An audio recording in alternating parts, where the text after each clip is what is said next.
Good morning students. Production of low temperature में हमने joule Thomson method और मिश्रण विधि के द्वारा शीतलन, ये दो मेथड्स का अध्ययन कर लिया था तथा समानीत दाब पर द्रवों के वाष्पन के द्वारा शीतलन का भी इंट्रोडक्शन हमने पढ़ लिया था। आज हम इसी के अंतर्गत रीजनरेटिव कूलिंग देखेंगे। रीजनरेटिव कूलिंग में किस तरह से जूल थॉमसन प्रभाव का यूज करके गैसों का शीतलन किया जाता है। यहाँ पर हमारा जो एम होता है वो होता है गैस को लिक्विफाई करना। इतना टेम्परेचर गैस का कम कर दिया जाएगा कि गैस द्रव अवस्था में रूपांतरित हो जाएगी। तो इसके लिए जो कंसेप्ट होता है, जो थ्योरी यूज करी गई, उसमें जूल थॉमसन प्रभाव को बेस बनाया गया। क्योंकि हमें पता है कि अगर गैस को हाई प्रेशर से लो प्रेशर पर एक्सपांड किया जाता है तो गैस का टेम्परेचर बहुत हद तक दाबांतर को की एक नियत वैल्यू के ऊपर कम किया जा सकता है। तो देखिए, जब गैसों को, और कंडीशन ये होती है शीतलन के लिए कि जिस टेम्परेचर पर गैस का एक्सपांशन किया जा रहा है वह टेम्परेचर गैस के इन्वर्शन टेम्परेचर से कम होना चाहिए। तो देखिए, जब गैसेस को उनके व्युत्क्रमणीय ताप से कम ताप पर किसी पोरस प्लग में से प्रसारित होने दिया जाता है तो उनमें शीतलन प्रभाव उत्पन्न होता है। परंतु ताप में कमी इतनी पर्याप्त नहीं होती है कि गैस का ताप उनके द्रवणांक तक पहुंच जाए और गैस द्रवित हो जाए। तो गैस का टेम्परेचर हमें इतना सफिशिएंटली कम करना होगा कि गैस जो है वो लिक्विफाई हो सके। गैस पर दाबांतर वृद्धि करने से भी ताप में पर्याप्त कमी नहीं होती है, और चूंकि हम एक निश्चित वैल्यू तक ही इसमें पहुंच सकते हैं, तो देखिए, अगर फॉर एग्जांपल अगर 20 डिग्री सेंटीग्रेड प्रारंभिक ताप पर सरंध्र डाट के दोनों ओर का जो दाबांतर है 25 एटीपी और 1 एटीपी रखते हैं तो वायु का लगभग 6 केल्विन से ही शीतलन हो पाता है। अगर इस दाबांतर को बढ़ा दिया जाए, 100/1 किया जाए, तो टेम्परेचर 40 केल्विन तक गिर सकता है। अतः गैस का जो ताप है वो द्रवण ताप तक पहुंचाने के लिए इसमें जूल थॉमसन इफेक्ट पर आधारित एक अनादर सेटअप हमें करना पड़ेगा।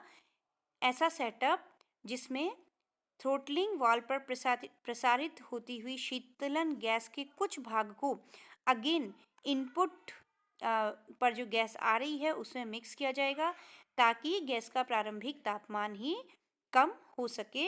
और उसकी वजह से, क्योंकि म्यू एच जो होता है जूल थॉमसन कोफिशिएंट, वो होता है delta T over del P, मतलब दाबांतर तो जो हमने रख रखा है, लेकिन इसके साथ ही साथ अगर डेल्टा टी कम मिल रहा है हमें तो ये उसके टेम्परेचर को कम करने के लिए पॉजिटिव फैक्टर होगा। यह ठंडी गैस अगेन थ्रोटलिंग वॉल्व से प्रसारित होएगी और कंपैरेटिवली और भी ज़्यादा इसका टेम्परेचर कम हो जाएगा। इस प्रक्रिया को बार बार हम तब तक दोहराएंगे जब तक गैस का तापमान इतना नहीं हो जाए कि वह लिक्विफाई हो सके। तो यह जो प्रक्रिया होती है इसी को हम क्या कहते हैं? रीजनरेटिव कूलिंग कहते हैं या पुनर्निवेशी शीतलन कहते हैं। अब देखिए, इसके सेटअप को हम समझते हैं।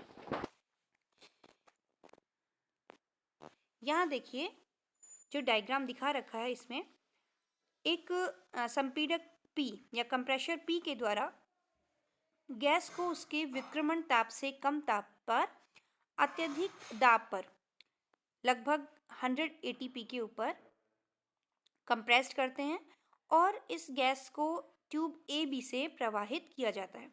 AB का जो शेप है वो यहाँ पे स्पाइरल शो किया गया है और AB को एक शीतलक कक्ष में ही रखा जाता है। ठंडा पानी प्रवाहित होता रहता है। इसकी वजह से गैस जो है लंबी डिस्टेंस, क्योंकि थ्रोटलिंग प्रोसेस होगी, लंबी डिस्टेंस मेजर करेगी, पास करेगी और गैस का टेम्परेचर और भी कम हो जाएगा इनपुट्स के कंपैरिजन में। जब गैस यहाँ से निकलेगी तो इसका इसका जो टेम्परेचर होता है वो विक्रमण ताप से कम हो जाता है। अब गैस को एक हीट एक्सचेंजर ई से गुजारा जाता है। इस हीट एक्सचेंजर से गैस जाती है पोरस प्लग में या नोजल एन में। नोजल एन जो है वो वहाँ पर क्या रखा है, पोरस प्लग रखा है। पोरस प्लग से होकर जब गैस गुजरती है तो थ्रॉटलिंग प्रोसेस होती है। गैस जो है, गैस के पार्टिकल्स खिंच जाते हैं, उनकी जो बॉन्ड लेंथ होती है वो बढ़ जाती है और इस चीज़ की एनर्जी जो है गैस अपनी आंतरिक ऊर्जा के रूप में आंतरिक ऊर्जा से खर्च करती है। इस वजह से गैस का टेम्परेचर कम हो जाएगा। लेकिन अभी भी गैस गैसियस स्टेट में ही है, उसका टेम्परेचर इतना कम नहीं हुआ है कि हम उसे लिक्विफाई कर सके। तो हम क्या करेंगे कि यहाँ पर नोजल एन से हमने अगेन हीट एक्सचेंजर की पर एक बाईपास दे रखा है। वापस गैस जो होगी उसका कुछ पार्ट हम क्या करेंगे, स्टार्टिंग में तो सारी की सारी गैस को ही हम हीट एक्सचेंजर्स की तरफ निकाल देंगे।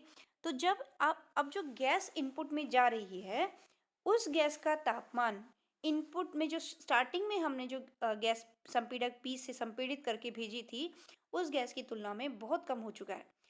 इस गैस को देखिए यहाँ पर नोजल एन से जब पोरस प्लग से गैस पास हो चुकी है उसके बाद हम यहाँ पर हीट एक्सचेंजर से होते हुए अगेन ट्यूब ए बी से गुजारते हैं। तो अगेन हम इस गैस को संपीड़क पी से बहुत हाई प्रेशर पे संपीड़ित करेंगे और ये गैस सीधे ए बी ट्यूब से जाएगी। अगेन इसका तापमान चूंकि बहुत कम हो चुका है वापस ये इधर आएगी, हीट एक्सचेंजर से होते हुए पोरस प्लग से गुजरेगी। अब जो आउटपुट का टेम्परेचर आएगा वो बहुत कम आएगा। हो सकता है कि गैस का लिक्विफिकेशन भी स्टार्ट हो जाए। तो हम क्या करेंगे, वॉल्व वी को ओपन करके यहाँ जो फ्लास्क में गैस को कंटेन कर लेंगे और कुछ पार्ट अगेन गैस का कुछ पार्ट यहाँ से हम हीट एक्सचेंजर ई को भेज देंगे। अगेन यही प्रोसेस हम बार बार रिपीट करेंगे और हमें लिक्विड फॉर्म में हमारी गैस प्राप्त हो जाएगी। तो देखिए ये इसका मेथड होता है। पुनर्निवेशी शीतलन के द्वारा सभी गैसेस को द्रव अवस्था में बदला जा सकता है। अब देखिए इसमें एफिशिएंसी की बात हम करते हैं। पुनर्निवेशी शीतलन जूल थॉमसन प्रभाव पर आधारित होता है, इसलिए गैस का द्रवण नियत एंथैल्पी की अवस्था पर होता है। चूंकि हमने पढ़ा था कि जूल थॉमसन एक्सपांशन में एंथैल्पी कांस्टेंट रहती है, इसलिए पुनर्निवेशी शीतलन में भी जो द्रवण हो रहा है गैसेस का वो नियत एंथैल्पी की अवस्था पर ही होगा। माना किसी क्षण संरंध्रित डाट में से प्रसरण से पूर्व एकांक द्रव्यमान के गैस की एंथैल्पी HI है। हमने माना कि जब गैस पोरस प्लग से होकर गुजर रही है उससे पहले उसकी एंथैल्पी HI है। संरंध्रित डाट में से गुजरने के पश्चात हमने माना कि गैस का X भाग, क्योंकि हमने सारी गैस को प्रसरित द्रव अवस्था में नहीं बदला है, हमने कुछ पार्ट उसका द्रव अवस्था में बदला है और बाकी के पार्ट को हमने अगेन हीट एक्सचेंजर में भेज दिया था। इसलिए हमने माना कि गैस का X जो पार्ट है वो द्रव अवस्था में परिवर्तित हो रहा है, जिसकी एंथैल्पी HF है, HL है, HL फॉर लिक्विड। देखिए शेष भाग जो है 1 - x पुनः शीतलन के लिए ऊष्मा विनिमयक में चला जाता है। इसकी एंथैल्पी हमने HF कही है, फाइनल HF। क्योंकि जूल थॉमसन प्रभाव में प्रसरण से पूर्व तथा पश्चात एंथैल्पी समान होती है। Initial enthalpy HI that is equivalent to x part की एंथैल्पी HL है तो x multiply by HL plus 1 - x part की एंथैल्पी HF है। तो ये इक्वेशन हो गई। यहाँ से हमने x की वैल्यू फाइंड आउट कर ली। तो इस समीकरण से स्पष्ट है कि प्रारंभिक एंथैल्पी HI का मान न्यूनतम होने की स्थिति में x का मान अधिकतम होता है। पुनर्निवेशी शीतलन का निष्पादन गुणांक या कोफिशिएंट ऑफ परफॉर्मेंस या हम कहें एफिशिएंसी अधिक होने के लिए आवश्यक क्या है कि x का मान अधिक हो या HI का मान न्यूनतम हो। तो इनिशियल गैस की जो इनिशियल एंथैल्पी है HI उसकी वैल्यू मिनिमम होने की कंडीशन में गैस का लिक्विफिकेशन अधिक से अधिक होगा, या हम कहें कि रीजनरेटिव कूलिंग एक्सपेरिमेंट की जो एफिशिएंसी है वो मैक्सिमम देखने को मिलेगी। तो ये हो गया हमारा रीजनरेटिव कूलिंग ऑफ गैसेस। इसमें हमें गैस को लिक्विफाई करने में सहायता मिलती है। नेक्स्ट हम देखेंगे कूलिंग बाय एडियाबैटिक एक्सपेंशन, और इसमें हम जो लिक्विफायर है, एक तो लिंडेज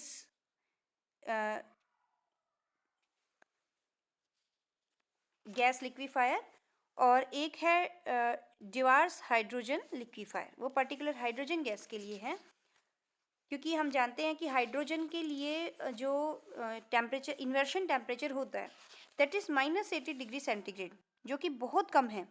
तो इस वजह से गैस के तापमान को अगेन ठंडा करना और फिर उसका लिक्विफिकेशन करना that is a very tough job. तो इसलिए ड्यूआर ने अपना एक हाइड्रोजन लिक्विफायर सिस्टम दिया, जिसको यूज़ करके हम हाइड्रोजन का लिक्विफिकेशन कर सकते हैं। देन इसमें पढ़ेंगे हम कूलिंग बाय एडियाबैटिक डीमैग्नेटाइजेशन। यहाँ तक हमारा ये हमें लिक्विफिकेशन या कूलिंग ऑफ गैसेस ये कंप्लीट होंगी। तो हम इसे नेक्स्ट लेक्चर्स में देखेंगे। Thank you.